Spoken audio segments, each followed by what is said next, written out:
divido. My acres of land I've achieved. It may be hard for you to stop and believe, but for you, I divido. Let us begin with the history of Converse. Marcus M. Converse founded the Converse rubber shoe company in Malden, Massachusetts in 1908. Like almost after 10 years after its establishment, an addition was made to the Converse shoe line that would be one of the famous shoe lines, Converse Canvas All-Star Basketball Shoe. Chuck Taylor started working for Converse as a salesman and then became the ambassador to basketball and traveled around US promoting basketball and Converse All-Star shoe to high school and colleges. In 1923, Taylor's signature was added to the famous All-Star ankle patch. In 1920s, every basketball player was wearing a pair of shoes originated by Chuck to promote the brand. Converse is leading global designer, manufacturer and marketer of high-quality athletic footwear for men, women and children. New building including a music studio was constructed near North Station in downtown Boston. Lastly, Converse enjoys worldwide recognition and highly regarded as a manufacturer of superior athletic footwear.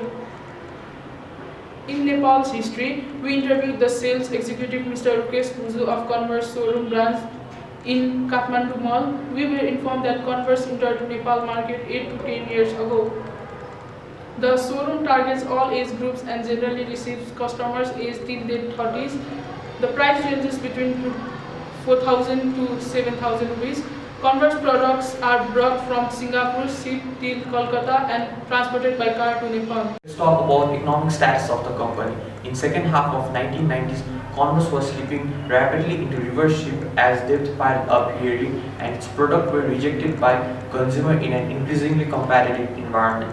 The loss of market share combined with poor business decisions forced Converse to file for bankruptcy on January 22, 2001. In April 2001, footwear exhibition Madison Bell purchased the brand from bankruptcy and added industry partner Jack, Jim, Lisa and David to lead the turnaround of America's original shoe company. On 9 July 2003, Nike paid $309 million to buy Converse. In 2006, Converse partnered with Red in fight against HIV/AIDS. 15% of any shoe in their Red line goes directly to global fund. In a good hands of Nike management team, Converse revenue rose some 16% in fiscal 2014 to nearly $1.7 million versus 2013's $1.45 million. Direct distribution market, which generates some 84% of Converse revenue, were responsible for the gain as licensing revenue slipped by 1%. Converse sells its footwear and other items globally through retailers in more than 160 countries and through about 85 company-owned retail stores nationwide and half a dozen international retail stores. The company maintains a facility in Ontario, California, from which it ships products for two of Nike's affiliate brands, Converse and Hurley. Now moving on to the SWOT analysis. The strength of the company are: the company has a long history since 1908 and it has a huge customer base. The biggest strength of the company is that the famous sports celebrities are its brand ambassador. The weakness of the company: the company buys and sells in different currencies and hence can be at a huge loss sometimes. The company faces tough competition from existing brands, which means limited market share. The opportunities of the company: more product development opportunities exist for Converse as most of the products are fashion sensitive. Converse can also diversify into shirts, bags as these are high value items. The threat of the company: the industry is very price and fashion sensitive and hence Converse too faces the threat. Fake imitation product is also the threat to the brand as it was listed as the most copied shoe by other companies. We have done a quick personal analysis and we found out the following information about Chuck Taylor's.